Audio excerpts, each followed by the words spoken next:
ठिकाणी पराभव झाला असं एक नरेटिव्ह महाविकास आघाडीने सेट केलेलं होतं। अखेरच्या क्षणापर्यंत जागा वाटप रखडवलं, याचा फटका महाविकास आघाडीला बसला। आणखी एक मुद्दा आहे, काँग्रेस आणि ठाकरे गटात जागा वाटपावरून मतभेद होते। निश्चितच याशिवाय सीएम पदाच्या चेहऱ्यावरून सुद्धा उघड मतभेद होते, त्यामुळे लोकांपर्यंत जनतेपर्यंत चुकीचा संदेश गेलाय। निधीवरून लाडक्या बहिणीला आधी विरोध केला, नंतर मात्र जाहीरनाम्यात पैसे देण्याची घोषणा केली। हे सगळे मुद्दे भोवलेत मोवियाला। शिवाय पवार आणि ठाकरेंना पक्षफुटीला असलेली सहानुभूती संपलेली आहे। बघा आपण मोवियाला काय भोवले ते मुद्दे पाहिले, 5 मुद्दे आपण प्रमुख मुद्दे पाहिले।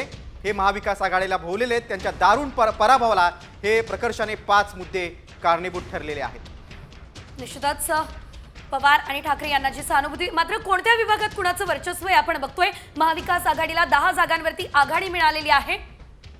पश्चिम महाराष्ट्रात महायुतीला 58 पैकी 42 जागा मिळाल्या, तर महाविकास आघाडीला 10 जागांवरती या ठिकाणी ही आघाडी मिळाली आहे। उत्तर महाराष्ट्रात 47 जागा आहेत, 36 जागा महायुतीला मिळाल्या। याशिवाय जर आपण बघितलं तर मुंबईमध्ये महायुतीला 36 पैकी 30 जागांवर आघाडी मिळाली,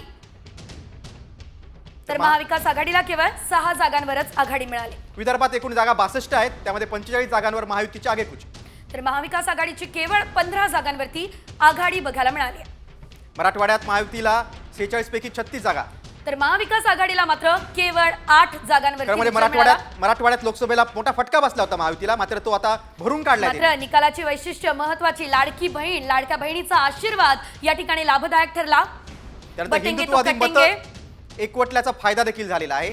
जरांगे फॅक्टर या ठिकाणी निष्प्रभ बघायला मिळालेला आहे, जो लोकसभेला चालला होता। विरोधी पक्षनेते पद मिळवणं सुद्धा आता महाविकास आघाडीला अवघड झालेलं आहे। सर्वात महत्वाचा मुद्दा, कारण 28 आमदार लागतात, मात्र कुठल्याच पक्षाकडे 28 आमदार